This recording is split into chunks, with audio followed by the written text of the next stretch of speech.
Queen Ra reporting from Occupy LA, Day 7, October 7th, Friday, 2011. No more global war. No more denatured food. Books not bomb. Defund war. We are one. Join us at Occupy LA. Join us at Occupy LA. Right down here. Right down here. Dr. Rush and I came back tonight because he was on Anderson Cooper on CNN, and he insisted that they take him live from this protest. So Dr. West was just on CNN on the corner right there with you as the backdrop, and that was a great picture. And then we both appeared together on Keith Olbermann. We just came off of Keith's show on Current TV. And so we're doing everything we can to try to get this message out. I believe as a member of the media, on public television, especially on public television and public radio, it is my mission, it's my mandate, it's my calling, my vocation, my purpose to try to get Americans who don't get this to re-examine the assumptions they hold. My job is to try to help them to expand their inventory of ideas. My job on public TV and public radio is to try to get them to look at this country and the crisis of this country through a different prism. That's the job that I try to do every day on public TV and public radio. So I'm always honored to be a part of a struggle that's trying to get America to wrestle with its own demons, wrestle with its own challenges, its own crises.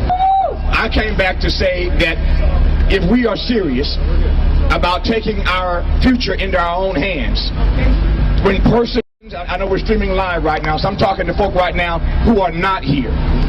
Folk who are not here right now, but know that they're catching hell. Know that they can't find a job. Exactly. Know that they can't afford their student loans. Know that they're living back home with their mom and them. Know that they don't have access to health care, etc., etc., etc. If you have a legitimate grievance, this is where you need to be.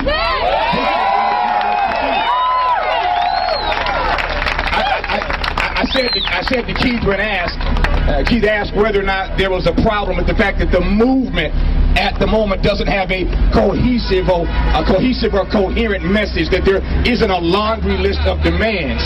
I said, who said the humanity of too many people is being contested every day? What we are fighting against is the contestation of the humanity of too many Americans of all races, colors, creeds, etc.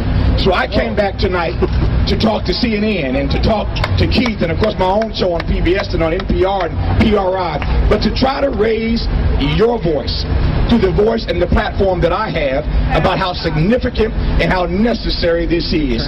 So I celebrate your courage. Thank you. I celebrate your conviction. Thank you. I celebrate your commitment. I celebrate your character for being out here. And for all those watching on this live stream right now, this is the place you need to be. Our voices have to be heard. Our grievances have to be raised. Please welcome America's leading public intellectual, Dr. Cornel. Tavis Smiley, Tavis Smiley, Tavis Smiley.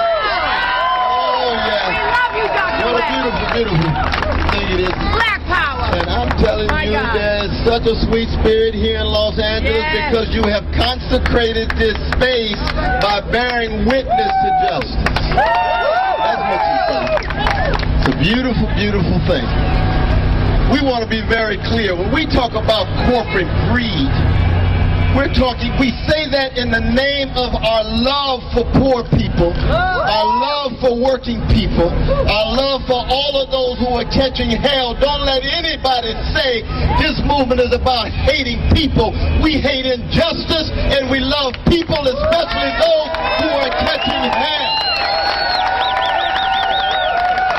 And when we talk about corporate greed, we draw to the connection between the corporate greed, not just on Wall Street, that has been involved in criminal behavior in the form of market manipulation and insider trading and fraudulent behavior and predatory lending, but also the corporate greed in the prison industrial complex. That's right. Oh yeah. We got a broad vision.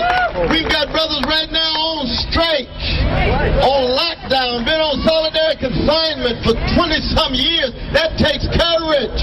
Why? Because we're concerned about the humanity of each and every person. We don't care what color, what culture, what civilization, what gender, or what sexual orientation, or what religion or non-religion we have.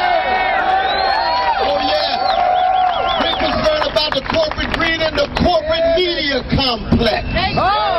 With the weapons of mass distraction to try to cultivate addiction and self-medication and narcissism, so we're not concerned about public interest and common good. So when we talk about corporate greed, we don't have the demand like we got one or two demands with all of the creative voices here. No, we got a cacophony of voices. Oh yeah. We like a Ellington orchestra. Everybody got all the different voices, and Duke is not conducting. He just got one voice among others, but he's on the piano doing his thing. That's democracy in action at the symbolic point. This is democracy in action on the ground. Don't let anybody tell you that somehow we just a shadow of the Tea Party movement. No way. No way. Yes, we're concerned about individual liberty, but we're concerned about social justice. We want democratic accountability of the 1% who own 40% of the wealth and get 25% of the income. The 1% that has got 83% of all the income growth in the last 25 years, and the 10% that got 100% of the income growth, which means what? 40% of our children of all colors living in or near poverty. That is a national disgrace. It's a moral abomination. Our working people and the vicious attack on our trade unions, public unions as well as private, as if they have been the source of the financial catastrophe as opposed to what was going on Wall Street. Let's just tell America the truth. Let's tell America the truth. And the condition of truth is always to allow suffering to speak. Suffering from wherever it comes. We are an inclusive group. The Tea Party brothers and sisters look like the audience for Lawrence Welk in the National Honor Roll. I ain't got nothing against Lawrence Welk and Bubbles. But we look more like an audience for Lupe Fiasco. Or we look more like an audience for Carole King and James Taylor. Yeah, we look more like an audience for Prince. That's the kind of audience we got. Yes, we cut it against the grain, but it's our common humanity. So yes, we are open to prophetic Mormon brothers and sisters if they believe that corporate greed ought to be eliminated. Give the prophetic Mormon brothers and sisters a hand right now if they want to come here and join the movement. We're here for the progressive, agnostic, and atheistic brothers and sisters.